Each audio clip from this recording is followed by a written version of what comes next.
बैठक लगातार जारी है। इस पर जानकारी मिल रही है कि बीजेपी पदाधिकारी की दूसरे दिन की बैठक में कई मुद्दों पर चर्चा होगी। राम मंदिर में प्राण प्रतिष्ठा कार्यक्रम को लेकर चर्चा होगी। अलग अलग विभागों पर पदाधिकारियों का प्रेजेंटेशन। बीजेपी अध्यक्ष जेपी नड्डा मौजूद है, कैलाश विजयवर्गीय और मुरलीधर राव मौजूद हैं, वी.डी. शर्मा, वसुंधरा राजे, के लक्ष्मण, तेजस्वी सूर्या मौजूद है। तो फिलहाल बैठक जारी है और इसमें राम मंदिर को लेकर भी चर्चा हो सकती है कि राम मंदिर को जन जन तक कैसे पहुंचाना है, राम मंदिर के प्राण प्रतिष्ठा के कार्यक्रम को कैसे जन जन तक पहुंचाना है। इन तमाम चीजों पर चर्चा हो रही है। राष्ट्र पदाधिकारियों की बैठक हो रही है। इसमें आपको बता दें कई बड़े चेहरे मौजूद हैं। कैलाश विजयवर्गीय, मुरलीधर राव मौजूद है। इसके अलावा के लक्ष्मण, तेजस्वी सूर्या मौजूद है, वी.डी. शर्मा मौजूद है, मुरलीधर राव मौजूद है। जैसे कि हमने आपको बताया कि बीजेपी अध्यक्ष जेपी नड्डा भी इस बैठक में मौजूद हैं। तो काफी ज्यादा अहम हो जाती है ये बैठक उस वक्त जब ज्यादा दिन नहीं बचे हैं प्राण प्रतिष्ठा के लिए।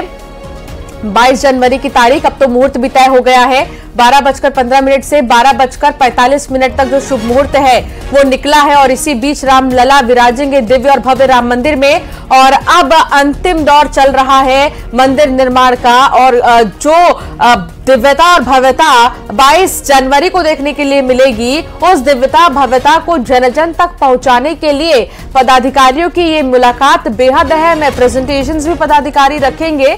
बीजेपी अध्यक्ष चूंकि जेपी नड्डा यहां पर मौजूद है और कई बड़े चेहरे मौजूद है, कैलाश विजयवर्गीय मौजूद है, वी.डी. शर्मा, वसुंधरा राजे, तमाम नेता ऐसे हैं जो मौजूद हैं। हाल ही में जहां पर चुनाव हुए हैं, हाल ही में बीजेपी ने प्रचंड जीत हासिल की है, चाहे वो मध्य प्रदेश कह लीजिए, छत्तीसगढ़ कह लीजिए या राजस्थान कह लीजिए, तीनों ही जगह पर प्रचंड जीत, जिसके बाद मुलाकातों का दौर। पवन गौड़ संवाददाता साथ जुड़ गए हैं। पवन, इस बैठक को लेकर क्या जानकारी आपके पास, इसका उद्देश्य क्या होगा? देखिए, तकरीबन 10 बजे के आसपास बीजेपी के राष्ट्रीय अध्यक्ष जेपी नड्डा बैठक में पहुंच चुके हैं और बैठक शुरू हो चुकी है। इस बैठक की अगर बात करें तो सभी राज्यों के जो अध्यक्ष हैं वो इस बैठक में शामिल हैं। उनके साथ साथ राज्यों के प्रभारी, संगठन मंत्री, सह संगठन मंत्री, इन सब बैठक में शामिल हैं। इस बैठक में अब बड़ी जो तैयारी है वो लोकसभा चुनाव की तैयारियों को लेकर चर्चा की जाएगी, मंथन किया जाएगा और रणनीति तैयार की जाएगी। इसके साथ साथ राम मंदिर, क्योंकि 22 जनवरी को अयोध्या में भगवान रामलला जो है वो भव्य प्राण प्रतिष्ठा कार्यक्रम उनका होना है, उसको लेकर बीजेपी रणनीति तैयार करेगी। किस तरह से घर घर तक इस पूरे कार्यक्रम को पहुंचाया जाए। तकरीबन 10 करोड़ परिवारों तक पहुंचने का लक्ष्य जो है वो बीजेपी ने अपने लिए रखा हुआ है, तो उसके लिए रणनीति तैयार की जाएगी। किस तरह से बीजेपी उस कार्यक्रम को आगे बढ़ाई जाएगी। इसके साथ साथ बीजेपी कल जिस तरह प्रधानमंत्री इस बैठक में शामिल हुए थे, प्रधानमंत्री ने कहा था कि अपना वोट परसेंट जो है वो 10% तक बढ़ाना है। 2019 का जो लोकसभा चुनाव था उसके परिणाम की अगर बात करें तो 37.5% वोट शेयर जो है वो बीजेपी को मिला था। तो कहीं ना कहीं इस बार बीजेपी जो है वो अपना वोट शेयर जो है बढ़ाकर तकरीबन 50% तक ले जाने की तैयारी कर रही है। उसको लेकर लगातार मंथन किया जा रहा है। प्रधानमंत्री ने कल कहा कि बूथ मैनेजमेंट पर खासा जोर देना है। एक एक बूथ पर जो बीजेपी की रणनीति है, एक बूथ 20 यूथ, उसको पूरी तरह पुख्ता करना है। तमाम जो बूथ के कार्यकर्ता हैं वो लगातार जनता के साथ संवाद करें। उसके अलावा सरकार की जो योजनाएं हैं उनको जनता तक पहुंचाना है, उसका प्रचार प्रसार करना है, जनता को बताना है किस तरह से केंद्र सरकार की जो योजनाएं हैं जनता को तमाम उससे लाभ मिल रहा है। उसके साथ साथ जिस तरह से जो विपक्ष का जो नेगेटिव प्रचार है उसको भी काटना है। उसको अगर काटने की बात करें तो पार्टी तमाम पदाधिकारियों ने निर्देश दिया है कि तमाम फैक्ट और फिगर्स के साथ में, डाटा के साथ में आप विपक्ष के जो प्रचार है उसको काटने के काम करें, उसको जनता के बीच में रखें। अगर विपक्ष कोई बात आपकी सरकार की किसी भी नीति या किसी काम के खिलाफ करती है तो आप उसके सामने जो डाटा है वो रखें कि किस तरह से सरकार ने काम किया है, उससे कितनी जनता को किस तरह से लाभ मिला है। तो ये सब विषयों को लेकर चर्चा हो रही है। आज की अगर बात करें तो पूरे देश भर की तमाम लोकसभाओं में बीजेपी कॉल सेंटर स्थापित कर रही है। उस कॉल सेंटर को लेकर जो सुनील बंसल हैं वो प्रेजेंटेशन देंगे। सोशल मीडिया को लेकर अमित मालवीय प्रेजेंटेशन देंगे। उसके अलावा जो 5 राज्यों में, मध्य प्रदेश और छत्तीसगढ़ समेत जो 5 राज्यों में विधानसभा चुनाव हुआ था उसका जो परिणाम आया उसको लेकर वहां के जो अध्यक्ष हैं वो अपने अपना भी ब्यौरा देंगे। किस तरह से पार्टी ने किस तरह की रणनीति अपनाई और उस रणनीति के चलते पार्टी को कितना लाभ मिला, कहां पार्टी की कमी रह गई। जैसे कि आपको बता दूं, कल प्रधानमंत्री ने मध्य प्रदेश विधानसभा चुनाव और उत्तर प्रदेश जो विधानसभा चुनाव हुआ था उसमें बूथ मैनेजमेंट का उदाहरण दिया था कि किस तरह से हमारा बूथ मैनेजमेंट में जब काम हुआ तो उसके चलते लोकसभा जो विधानसभा चुनाव थे उसमें एक महत्वपूर्ण बात ये भी जो कल की मीटिंग हुई थी, आप जो जिक्र कर रहे हैं पवन, उसमें एक बड़ी बात ये भी थी, प्रधानमंत्री ने कहा कि यूपीए और एनडीए सरकार के कामकाज के अंतर के बारे में भी जनता तक पहुंचाया जाए। आज की जो बैठक हो रही है उसमें राम मंदिर को लेकर भी क्योंकि चर्चा होगी, तो क्या यह मान लिया जाए कि बीजेपी 2023 में ही 24 वाले मूड में आ गई है? बीजेपी को हमेशा ये कहा जाता है कि बीजेपी हमेशा इलेक्शन मोड में होती है। एक चुनाव खत्म होता है, बीजेपी अगले चुनाव की तैयारियों में लग जाती है। अभी कुछ दिन पहले 3 दिसंबर को ही 5 राज्यों का विधानसभा चुनाव का परिणाम आया और उसके बाद में बीजेपी आज 23 दिसंबर है, बीजेपी अगले चुनाव की तैयारियों में लग गई है। लोकसभा चुनाव की तैयारियों की बात करें, बीजेपी की सीधी रणनीति है कि तमाम योजनाएं हैं वो युवाओं तक और पहली बार जो वोटर बने हैं उन तक पहुंचाई जाए और उनको बताया जाए कि यूपीए सरकार के दौरान क्या किस तरह से सरकार काम कर रही थी, किस तरह से भ्रष्टाचार हो रहा था, और इधर एनडीए सरकार के दौरान किस तरह से सरकार काम कर रही है। लगातार जो उनकी योजनाएं हैं उनसे कितना जनता को लाभ मिल रहा है। उसके साथ साथ राम मंदिर के कार्यक्रम को लेकर लगातार प्रचार और प्रसार किया जाएगा और बताया जाएगा कि किस तरह से विपक्ष के तमाम नेता जो हैं वो कहीं ना कहीं राम मंदिर का विरोध करते हुए आए थे। कांग्रेस ने एफिडेविट तक दे दिया था कि राम तो काल्पनिक थे। इन सब विषयों को लेकर लगातार जो है बीजेपी जनता के बीच जाएगी और बताएगी कि एक तरफ बीजेपी है जो लगातार राम मंदिर की वकालत करती रही, उसके लिए लगातार प्रयास किया और सुप्रीम कोर्ट के आदेश के बाद में आज अयोध्या में भव्य राम मंदिर बन रहा है, रामलला की प्राण प्रतिष्ठा हो रही है। वहीं विपक्ष के तमाम नेता जो हैं वो भगवान राम और राम मंदिर का लगातार विरोध करते रहे। तो इन सब विषयों को लेकर आज गहन मंथन किया जाएगा और उसमें रणनीति तैयार की जाएगी कि आगे आपको जब चुनाव में आप जाएंगे तो किस तरह से आगे कैंपेनिंग के मोड में आपको उतरना है। आगामी कुछ दिनों के अंदर आपको तमाम जो बीजेपी के बड़े नेता हैं, चाहे प्रधानमंत्री नरेंद्र मोदी की बात करें, गृह मंत्री अमित शाह की बात करें या बीजेपी अध्यक्ष की बात करें, पूरे देश भर के अंदर लगातार उनके दौरे आपको देखने को मिलेंगे। बहुत शुक्रिया पवन, विस्तार से ये बताने के लिए कि आखिर इस बैठक के मायने क्या हैं और इस बैठक में क्या खास होने वाला है। शुक्रिया जानकारी साझा करने के लिए।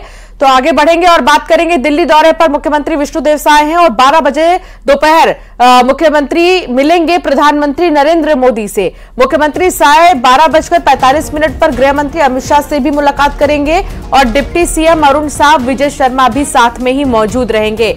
हालांकि सुबह आपने तस्वीर देखा होगा जब वो उप राष्ट्रपति से मिले, विष्णुदेव साय जगदीप धनखड़ से मिले। हालांकि उनका अभी और भी कार्यक्रम बाकी है अन्य लोगों से मिलने का, जिसमें कि अमित शाह के साथ साथ वित्त मंत्री और राष्ट्रपति भी हैं। प्रधानमंत्री नरेंद्र मोदी से लगभग 12 बजे के करीब मुलाकात को करेंगे और 12:45 पर वो अमित शाह से मिलेंगे। तो ये सिलसिला अभी भी जारी रहेगा। अरुण साव और विजय शर्मा भी उनके साथ मौजूद रहेंगे। तो बहुत बड़ी चीज, लगातार मुलाकातों का जो दौर है वो जारी है।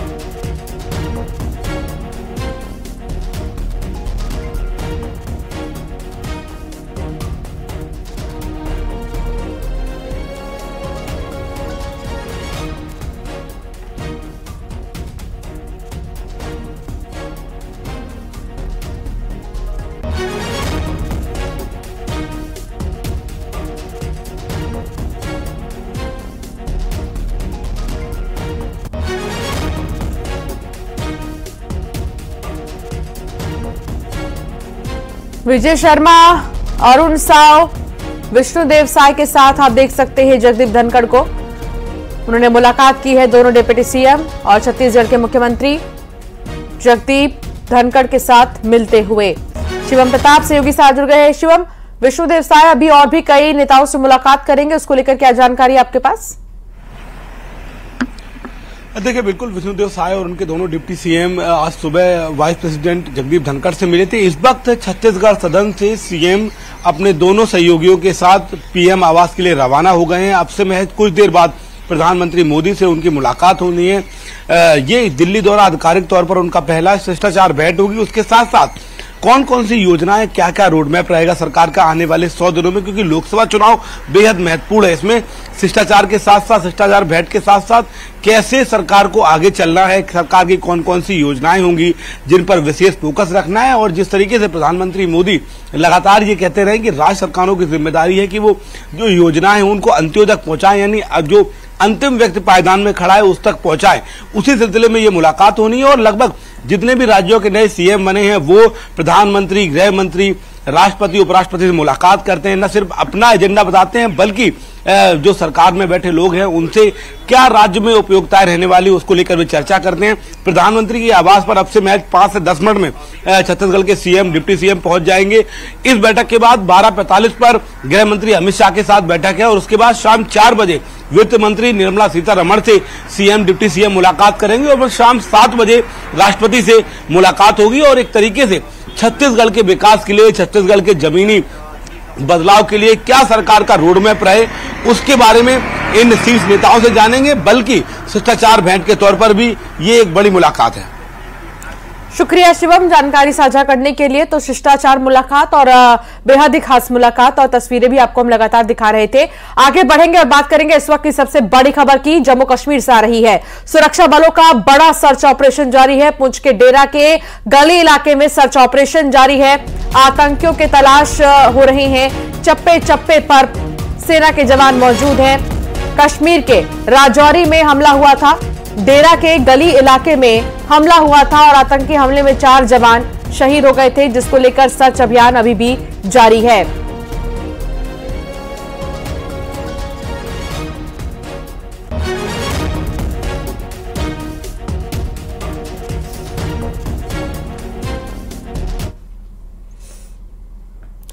और चलिए एक नजर टॉप 100 खबरों पर।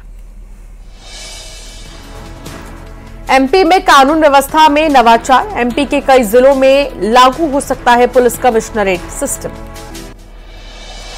हार के बाद कांग्रेस में हाहाकार। अरविंद नेताम का बड़ा बयान।